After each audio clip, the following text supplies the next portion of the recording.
Hi, I'm Mike, owner of the In-Groove in Phoenix, Arizona. Today I'm going to do another video showing you guys what I'm bringing home this week. So it is a couple of days after Record Store Day, Black Friday 2022. I did a live stream where I was doing some unboxings on that big collection I had bought maybe a year ago. It was that $100,000 promo collection. Showed a video on that showing you about 7 or 8 boxes, but I was unboxing some of that live on the live stream. So some of that's included. Some more of the jazz collection I recently purchased is included, and then some other purchases that I've made throughout the past couple of weeks. Some of them are included in here as well.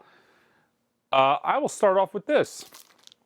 Pink Floyd, Wish You Were Here. This is a quadraphonic copy. I love quadraphonic stuff because it's an alternate mix on existing albums. You don't need a quadraphonic player to listen and enjoy these. Some quadraphonic mixes are really good and really different. Some aren't. It just depends on what they were trying to do with the quad mix. But I have one of these already in my collection, but this is nice because it actually has the hype and it has the original blue shrink that it came with. I didn't have one that had this. I'm always looking to upgrade pieces within my collection.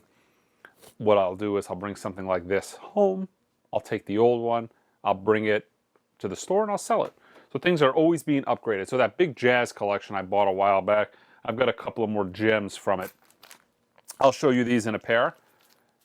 We've got Art Blakey, live at Birdland, Blue Note 1521 and Blue Note 1522. 1521, both of these have exceptional covers. I mean, look how nice and clean that cover is.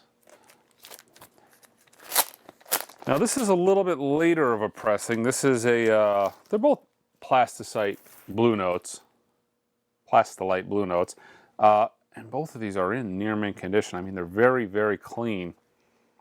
This is a West 63rd.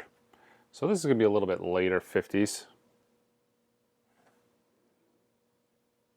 You know, not a first press, but still a 50s before the registered ink trademark that came below the E kind of took hold. Maybe 1960, maybe 61 is when they started doing that. Off the top of my head, I'd have to look that up.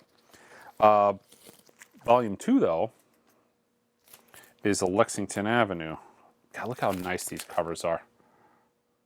I've been, for some time, trying to make a complete run at the 1500 series Blue Note stuff.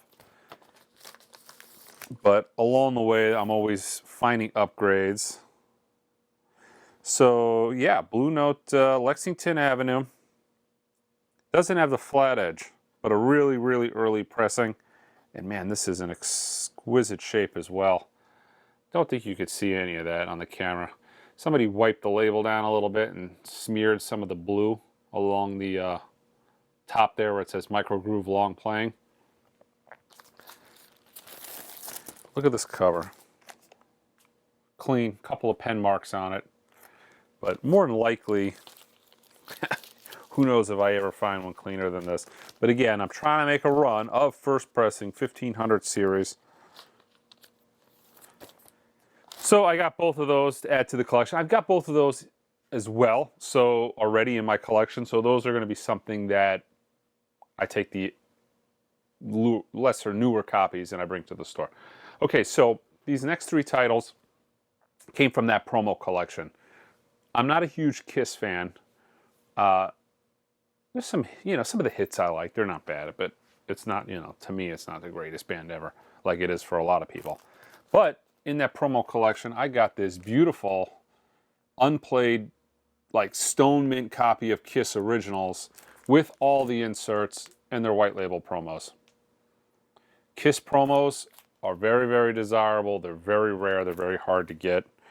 So I figured throw some records in the Kiss collection. Why not put these mint white label promos in there?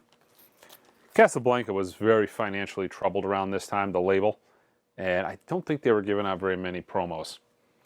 Here is another Kiss Alive. This is another promotional copy. Again, these were unplayed. Not white label, but it says promotional on the cover. So these all came, I unboxed these live on that record stream on Record Store Day. And then this is the perfect record for me because it's sealed. And I normally like to play my records, but I'm not going to listen to this record. But who knows, maybe 20 years from now I'll be just the biggest Kiss fan ever, and I'll be glad I have this, and I'll crack it open. But so I got a copy of Love Gun. There was a few other ones, I didn't include them all. From the Jazz collection. Oh man, I was super excited about this. Beautiful first pressing John Coltrane ballads, stereo copy. Little chip in the cover, but other than that, this is an exceptional copy. Again, this is a title I have in my collection, but I don't have it in this condition. It's a shame you can't see that on the camera, but holy cow, is that nice. Van Gelder mastering. Beautiful copy. So, again, another title that will be making its way into the store. I've started putting a lot of these up on the website. If you check the pre-owned section, I hired another guy to help me process records, so I'm actually getting a lot of stuff done. We're making a little bit of progress on that pile. Now, granted, a little bit of progress might only be 10 boxes off the corner, but I also have somebody helping me put things on the website. So check out the pre-owned section. A lot of this cool stuff is going on the pre-owned section. I'm not putting everything on the store, but some of the higher-end $100+ items are making their way onto the website. Okay, another quadraphonic title that I just got. Actually, this I didn't have. Nilsson Schmilsson, Harry Nilsson. This is a quadraphonic copy of probably his best album, right? I think this is his best album. I love this record. I think it has one of the greatest rock tunes of all time on it. Jump Into the Fire. Is it Into the Fire or Jump Into the Fire? Jump Into the Fire. So Jump Into the Fire. But I've always thought of this as a really odd album. You'll get a tune like Coconut, and then you'll get Jump Into the Fire. Not only on the same album, but on the same side of the album. It's just all over the place. Again, an album that has Jump Into the Fire, but it has Without You on it. So musically, this thing is really all over the place. But I always love this record. It sounds fantastic. I'm glad to have a quadraphonic mix of it. I haven't listened to it yet, though. Also part of that jazz. We got a lot of jazz home runs because that collection is so nice. I'm still going through it, still getting things going. But a beautiful, beautiful, beautiful copy, vinyl-wise, of Bill Evans' Trio Waltz for Debbie, his by far and away most desirable album. This is in stereo. There's a little wear on the cover on this, but I might have showed this too on a live stream or something in the past, but I finally got it cleaned and put in the collection. It's got paper marks on it, you know, paper scuffing. I don't know if you can see that, but the disc itself plays unbelievable, like an audiophile record. It's so clean. Double deep groove, true first pressing on this. But the sound quality on this is fantastic. And it's so hard to find Bill Evans records that play quiet. And unfortunately, it's an artist that you want quiet pressings of because they're quiet recordings.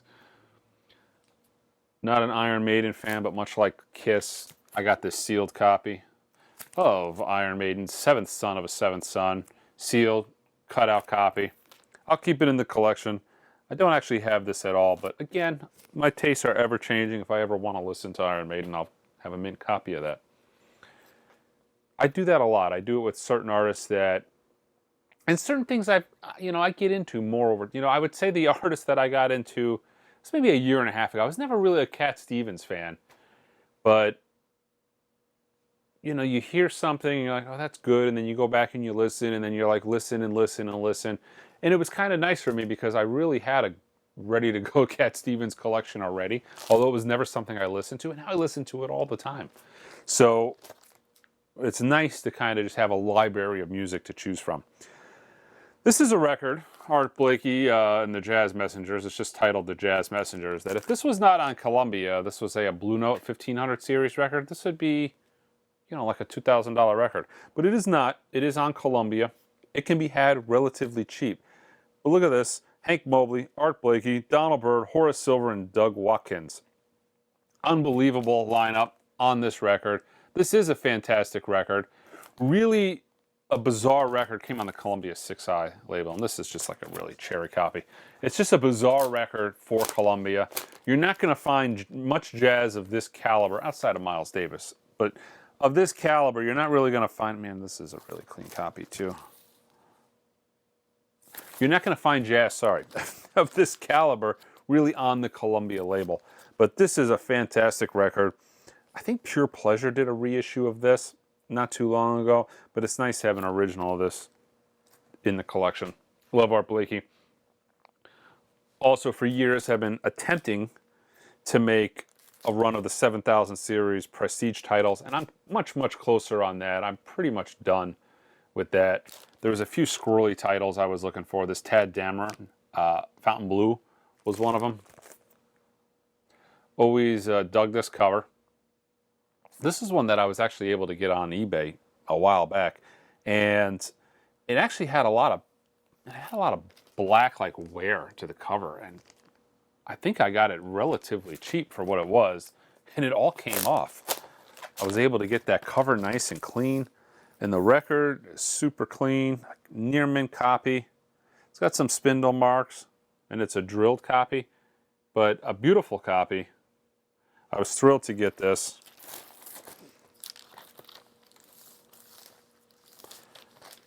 But yeah, there's some variations within that 7000 series prestige that I don't have because they did a lot of cover variations early on. Figured I'd show you a whole bunch of Art Blakey today because here we go. Another unbelievable live recording. We've got Meet You at the Jazz Corner of the World, Volume 1 and Volume 2. Now, these were actually done as Blue Note Classic Series titles, which are killer. But here I have two originals. Yeah, these are probably both true first pressing, West 63rd Street addresses. Super clean cover. Look at that. Oh, man. There's something just so exhilarating about, you know, if you're a jazz guy, just holding these big, thick, heavy, clean laminate covers. Nice, beautiful, thick discs.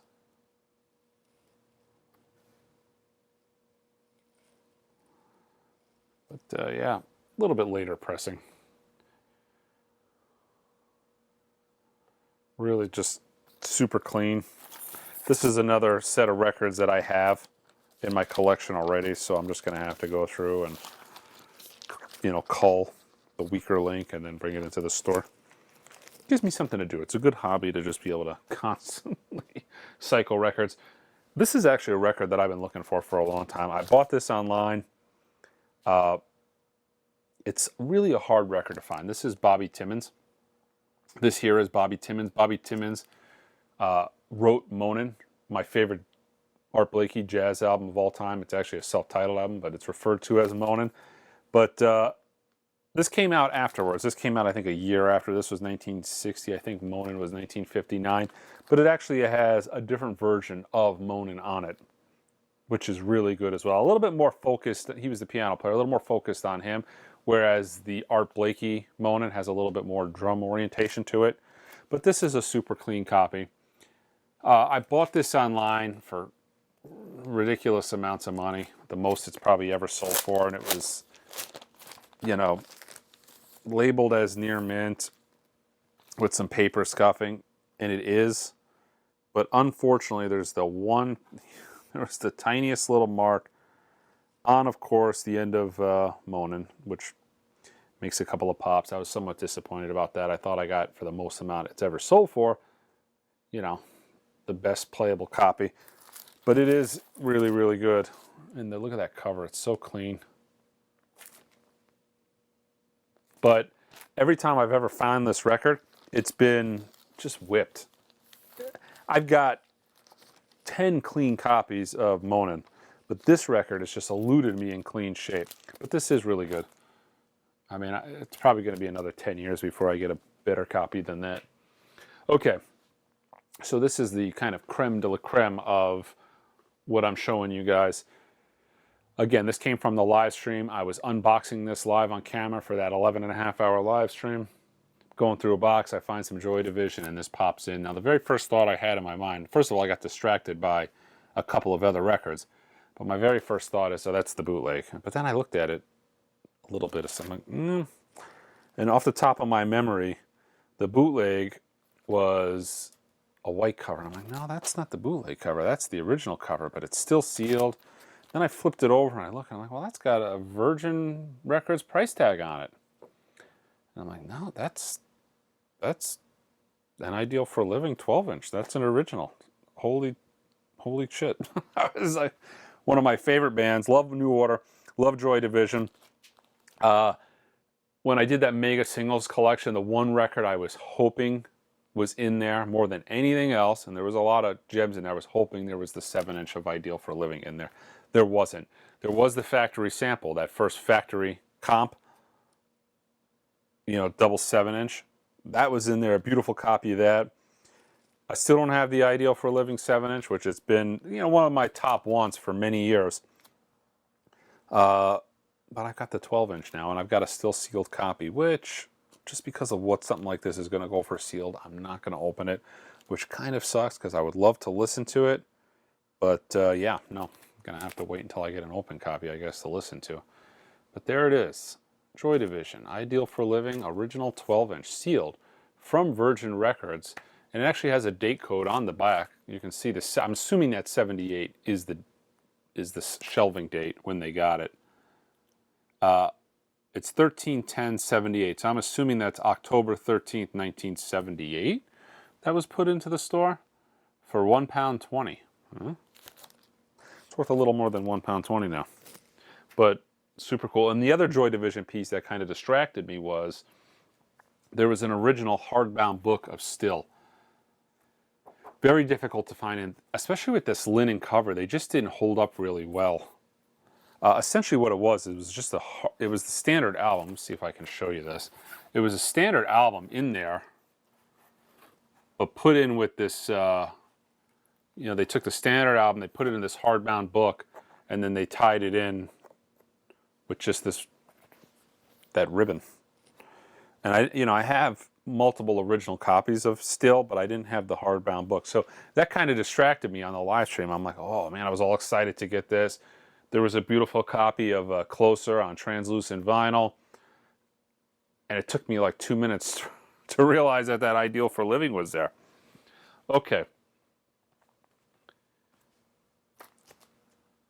The Dark Side of the Moon by the Flaming Lips and others. I don't care for the Flaming Lips, but I love this album. I play it all the time.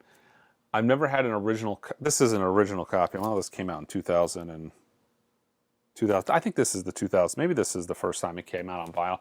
The copy I had in my collection, they were doing those Record Store Day Nuggets boxes a while back, and I had one sitting forever. It just wasn't selling. I broke up the box. I kept this album, and then I sold the rest individually in the store.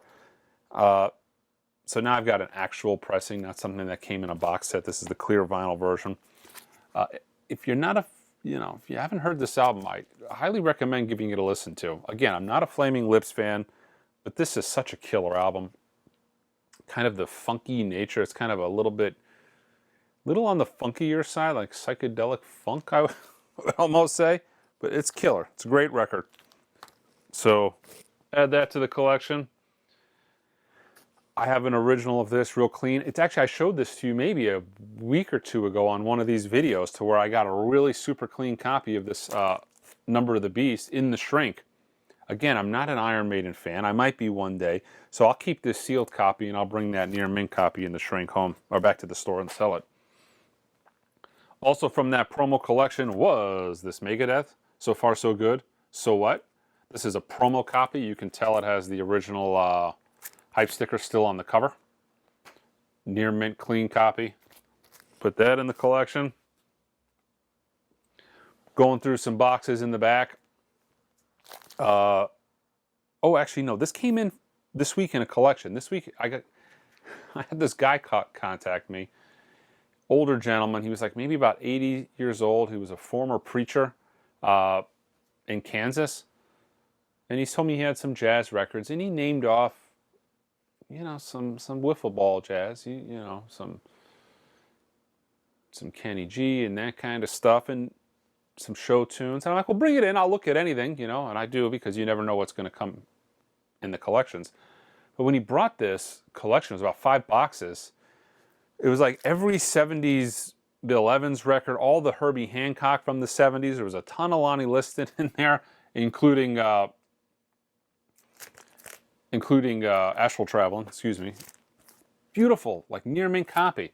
But it was such a killer collection, and I wasn't expecting it whatsoever. There was still boxes of show tunes, but there was a couple of boxes that were just really sweet. But this was one of the albums in that collection that I didn't have, so I brought that home. But again, that just came in. Okay, so this is from the promo collection. I am not a fan of this album. This is the Red Crayola. This is a white label promo on international artists. The reason I'm keeping this is because that promo collection, one of his prized possessions in that collection, he had a full run of promos from the international artists out of Texas. So it's like, I want to keep that together, but you know, and this record goes for a ton, but I just, oh man, this album is so painful for me to listen to. And I love avant-garde music, but when you listen to avant-garde jazz, for me, like, it just makes sense in my mind. It's like, these are fantastic musicians playing. When I listen to the Red Crayola, I don't know if you guys are fans, I'm sure I'm pissing somebody off out there. This is like, to me, like a bunch of 10th graders playing avant-garde music, but it's like more like art rock, but very difficult listen to listening to this. I've tried it a couple of times, but I'm keeping it because I want to keep his original white label promo collection of the International Artist Series together. A lot of great stuff in that collection. The 13th Floor Elevators. I got a copy of Power Plant. There's some cool stuff in there. But yeah, the Red Crayola, not so much. But I'm keeping it anyways. All right, guys. That is some of what's going into the collection this week. I enjoy making these videos. This one was kind of fun because I got to relive kind of some exciting finds. Digging through boxes in the back room has become an utter joy because I've bought so much stuff over the last 7 years. And I'll buy such a killer collection. I'll get 5-6 boxes into it. I pay a ton of money for it. I get 5-6 boxes in, but then another killer collection comes and it goes on top of that collection. Then I get 5 or 6 boxes into that, and it just keeps happening over and over and over again. Well, 500 boxes later, when you move things around, boxes get kind of, you know, moved around, and then what was on the bottom is now on the top, and then you're peeling off these boxes to process records, and you're finding stuff like this. And it's a blast. It's like reliving those collections all over again, except, you know, when you pay a bunch of money for a collection, it's like, it's exciting, but it's like, yeah, I paid for this though, you know what I mean? But in this way, it's almost like I'm hunting at a Goodwill finding these records, because the memory of having to purchase these records is gone. So yeah, I bought all these and I paid a ton of money for them, but it was so long ago, it's like you don't think about it anymore. So when you're digging out of these boxes, you're like, oh yeah, this is, you know, it's kind of that same experience of finding these in the wild for cheap, you know, that kind of thing. All right, guys, until next time.